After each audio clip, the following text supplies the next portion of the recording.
예수님 다시 살아나셨습니다. 아멘. 오늘 부활주일 11시 예배, 우리 어린이들과 함께하는 전 세대가 함께하는 예배, 오늘 말씀을 나누고 그리고 부활절 칸타타가 있습니다. 그래서 오늘 예배 순서가 조금 달라도 여러분 이해해 주시고 말씀과 또 칸타타를 통해서 큰 은혜 받으시길 바랍니다. 19세기 유명한 무신론자였던 인고설은 당황하기 그지없는 부활 신앙을 반박하기로 결정했습니다.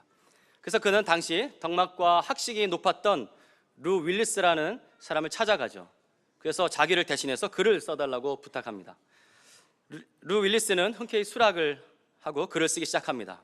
그러나 글을 쓰던 중에 루 윌리스는 극적으로 예수님을 만나게 됩니다. 그러면서 인고설이 부탁한 전혀 다른 내용의 책을 그가 쓰게 되는데, 그 책은 그 유명한 벤허입니다. 영화로도 제작됐죠. 20세기로 넘어가면 또 유명한 한 또 일화가 있는데, 유명한 무신론자 한 사람이 있었는데요, 이 사람의 이름은 프랭크 모리슨입니다. 그는 부활이 완전한 새빨간 거짓말이다, 거짓이다 믿었고, 그래서 그 생각 속에서 그것을 입증하기 시작했습니다. 그는 변호사였고 저널리스트였습니다. 그래서 그는 방대한 자료를 모으고 부활은 거짓이야, 거짓말이야, 이것을 증명하고자 했는데, 그 또한 증명하는 과정에서 예수님을 극적으로 만나게 됩니다. 그 감격 속에 그는 부활이 진실임을, 거짓이 아닌 진실임을 밝히는 책을 썼는데, 그 책이 누가 돌을 옮겼는가, 유명한 책을 쓰게 됐죠. 성도 여러분, 예수님은 부활하셨습니다. 그것은 거짓도 위선도 착각도 아닙니다. 예수님 부활하셨고 그 부활이 우리에게 소망, 생명이 되시는 것입니다. 오늘 말씀을 보면 사도 바울은 복음 전파자였습니다. 그래서 그는 하나님께 쓰임받았던 위대한 전도자였죠. 그가 전도한 여행의 거리만 따져보면 대략 약 2만 킬로에서 3만 킬로였다고 합니다. 정말 위대한 전도자였죠. 사도행전 18장을 보면 그가 3차 전도여행을 통해서 고린도 지역에 가서 복음을 전했습니다. 근데 바울이 다녔던 곳이 한두 곳이 아니었죠. 사도행전 13장을 보면 바울이 또 수많은 지역을 다니면서 비시디아 안디옥 교회 그 지역에 가서 복음을 전했습니다. 그 복음의 내용은 이런 것이었죠. 사도행전 13장 29절 30절을 보면 하나님이 약속하신 대로 이스라엘을 위하여 구주 예수를 세웠다. 그리고 죄가 없는 예수님은 말씀대로 십자가에 죽었으나 하나님이 죽은 자 가운데서 그를 살리신지라. 아멘. 이것이 사도 바울이 전한 복음의 내용입니다. 근데 이 말을 들은 유대인들이 이 사도 바울을 시기하고 미워하고 비방하면서 그를 죽이고자 쫓아다녔죠. 바울이 분명하게 전한 복음의 핵심은 예수님의 죽으심 그리고 예수님의 부활 이야기입니다. 이 부활 이야기는 마태, 마가, 누가, 요한 이 사복음서에서 다 기록되어 있습니다. 이것은 너무나 중요한 사건이자 진실이기 때문에 그렇습니다. 오늘 고린도전서를 쓰고 있는 이 당시 상황은, 교회 상황은 좀 문제들이 많았습니다. 여러 문제들 중에 하나는 교회 일부 성도들이 부활을 부인하고 있었어요. 그래서 고린도전서 15장 12절에 사도 바울이 이렇게 이야기하죠. 어떤 사람들은 어찌하여 죽은 자 가운데서 부활이 없다 하느냐. 부활을 믿지 않는 사람들이 이 고린도 교회에 몇몇이 있다. 그렇게 사도 바울이 이야기를 하고 있었습니다. 몇몇 성도들은 실제로 예수님의 부활을 받아들이지 않았고 걸령 이 부활이 있다 하더라도 중요하게 생각하지 않았습니다. 이에 바울은 자신이 고린도 교회에 전했던, 이전에 복음을 전했던 복음의 내용을 상기하며 다시금 바울이 전한 이 복음의 기본적인 핵심을 다시 한번 이야기하고 있습니다. 1절을 보면 이렇게 말씀합니다. 형제들아, 내가 너희에게 전한 복음을 너희에게 알게 하노니 이는 너희가 받은 것이요 또 그 가운데 선 것이라. 내가 전한 것을 너희도 받았다. 그리고 그 복음 안에 너희들이 서 있다. 이렇게 얘기를 하고 있습니다. 고린도전서가 쓰여진 시기는 주후, 예수님 이 땅에 오신 주후 50년 이후 50년대로 감안할 때 예수님의 부활에 관한 이 사실이 전해진 약 20년 정도 흐른 후에 고린도전서가 쓰여졌어요. 이때 바울이 전한 복음에 대한 역사적 증거, 매우 가까운 시기였습니다. 다시 말해 바울이 누군가로 하여금 이 복음을 받아들였을 때 예수님의 부활 사건이 지난 지 얼마 되지 않은 때였어요. 그 얼마 되지 않은 때 예수님의 부활에 대한 소식을 바울이 들었고 받았고 지금 바울이 누군가에게 이 받은 복음을 전하고 있습니다. 이것은 이 복음이 바울이 스스로 지어낸 이야기가 아니라는 거예요. 나도 누구한테 들었고 그리고 내가 이 복음을 누구한테 전하는. 2절을 보면 바울이 확신에 찬 선포를 하고 있습니다. 우리 함께 2절을 볼까요? 사도행전 15장 2절입니다. 너희가 만일 내게 전한 그 말을 굳게 지키고 헛되이 믿지 아니하면 그로 말미암아 구원을 받으리라. 아멘. 그 복음을 진실한 믿음으로 굳게 잡으면 구원을 얻을 것이다. 이 복음을 사실 그대로 온전히 믿으면 구원을 얻게 될 것이다. 이렇게 바울이 선포하고 있습니다. 여러분, 이 복음을 여러분 믿습니까? 온전히 믿는 자에게 구원이 임하게 되는 것입니다. 사도 바울이 전한 복음의 내용 3절 4절에서 이야기하고 있습니다. 3절 4절을 같이 읽겠습니다. 내가 받은 것을 먼저 너희에게 전하였노니 이는 성경대로 그리스도께서 우리 죄를 위하여 죽으시고 장사 지낸 바 되셨다가 성경대로 사흘 만에 다시 살아나사. 아멘. 여기서 장사 지낸 바 됐단 말을 사용하고 있습니다. 이것은 장사야 지냈다, 분명 예수님이 죽으셨다, 그것을 정확하게 표현하는 단어죠. 근데 이 예수님이 정확히 죽은 그 죽음의 이유를 이 본문에서 분명하게 밝혀주는데요, 그 죽음의 이유는 우리의 죄를 위해서 예수님이 죽으셨다는 거예요. 그리고 그분의 우리의 죄 짊어진 예수님 죽으신 그것은 사실이다, 이렇게 얘기를 하고 있습니다. 우리의 죄를 위해서 그분이 죽으셨습니다. 사도 바울 로마서 5장 8절에 말합니다. 우리가 아직 죄인 되었을 때 그리스도께서 우리를 위하여 죽으심으로 하나님께서 우리에 대한 자기의 사랑을 확증하셨느니라. 우리를 대신해 그분은 죽으셨어요.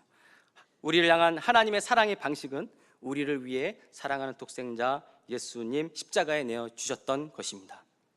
그러면서 오늘 본문 4절에 보면 사흘 만에 다시 살아나셨다, 이렇게 얘기하죠. 여기에 사용된 헬라어 동사 시제를 보면 완료형으로 쓰여져 있어요. 이 의미는 뭐냐면 이것은 과거의 행동이지만 그 결과가 현재까지 계속 미치고 있다는 의미를 갖고 있습니다. 다시 말하면 예수 그리스도의 다시 살아나심, 살아나심 이 사건은 살아나셨고 앞으로도 영원히 살아계시는 분, 예수님의 부활, 그것을 얘기해주고 있습니다. 예수님의 부활은 영원합니다.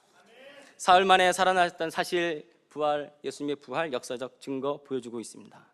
사흘 지났다는 것은 사흘이 지나면 보통 시체가 부패하게 되고 썩기 시작하는 때입니다. 여러분 기억나시나요? 요한복음 11장에 죽은 나사로가 나옵니다.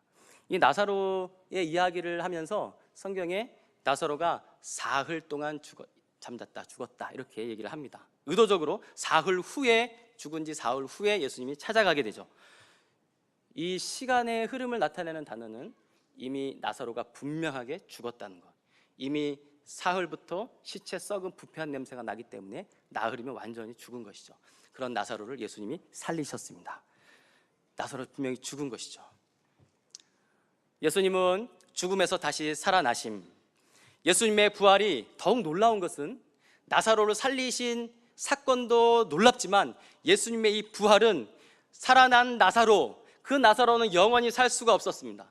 그러나 예수님, 다시 사신 예수님은 영원토록 죽지 않는 살아계신 예수님, 그것을 우리에게 보여주고 있는 것이죠.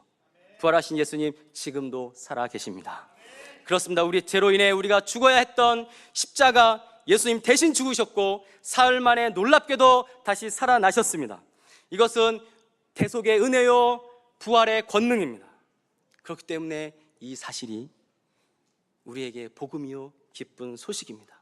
단번에 죽으심으로 우리의 죄의 문제를 해결해 주셨고, 그리고 사망 권세에 이기어 다시 살아나신 예수님, 이것이 우리의 소망입니다. 할렐루야. 바울이 말한 이 복음이 기독교의 가장 중요한 기독교 핵심 진리, 이 기본 진리를 우리에게 말씀해 주고 있어요. 우리를 사망에서 생명으로 인도해 주신 능력, 그것이 십자가의 도, 생명의 부활의 능력이라는 것을 우리에게 말씀해 주고 있죠. 그런데 여러분 14절에 가보니까 이런 이야기를 해요. 만약에 예수님의 이 부활이 거짓이라면, 사실이 아니라면 여러분 어떻게 되는 거예요? 많은 사람들이 부활이 아니라고 이야기하는 사람들이 있습니다. 그래서 14절에 바울이 이렇게 외쳐요. 만약에 예수 그리스도의 부활이 거짓이라면, 아니 만약에 예수님 다시 살아나지 못하셨다면 우리가 전파한 모든 것, 우리의 믿음 다 헛것이다. 이렇게 바울이 이야기를 합니다. 얼마 전 뉴스에서 프랑스에서 일어난 사건을 기사로 내보낸 적이 있습니다. 그걸 보고 저도 큰 감동을 받았는데, 한 슈퍼마켓에서 시민을 인질로 잡고 그 인질극을 벌이는 한 사건의 이야기였습니다. 인질범과 경찰들은 대치하면서 협상을 해갔습니다. 그런데 인질로 시민들이 잡혀 있었고 여성들도 있었습니다. 한쪽에서는 인질범과 협상을 벌이고 있었고 경찰과, 그런데 한쪽에서는 경찰 간부 한 사람이 한 여성의 시민을 대신해서 자신이 대신 인질로 들어갔습니다. 한 여성은 빼내고 자신이 인질로 들어갔죠. 근데 결국 사건이 마무리됐을 때 이 경찰 간부는 싸늘한 시신으로 돌아왔습니다. 한 여인을 살리고 자신은 죽었던 것이죠. 이게 얼마나 감동적인 이야기입니까? 그런데 여러분, 예수님이 십자가에 죽으셨다는 사실로 만약에 끝났으면, 만약 이 한 경찰 간부처럼 누군가를 위해서 자기 생명을 버렸던 것, 그것이 전부였다면, 거기서 모든 것이 다 끝났다면, 다시 말해서 예수님의 부활이 거짓이고 허상이었다면 이 경찰 간부와 예수님이 십자가에 죽은 사건은 큰 어떤 차이가 있을까요? 그저 성인 중에 의인 한 분일 수도 있습니다. 맞아요, 여러분. 바울이 전한 이 복음의 내용에 부활이 없고 부활이 빠진다면 우리의 믿음은 다 헛거예요. 그러나 여러분, 예수님 다시 살아나셨습니다. 고린도전서 15장 20절에 그러나 이제 그리스도께서 죽은 자 가운데 다시 살아나사, 부활이 얼마나 확실한 사실인지를 바울이 재차 강조하고 있습니다.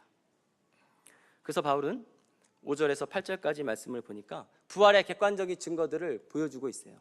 그러니까 예수님의 부활을 만났던 증인들을 몇 명 소개하고 있습니다. 부활하신 예수님 수많은 증인들을 남겨두셨던 것이죠.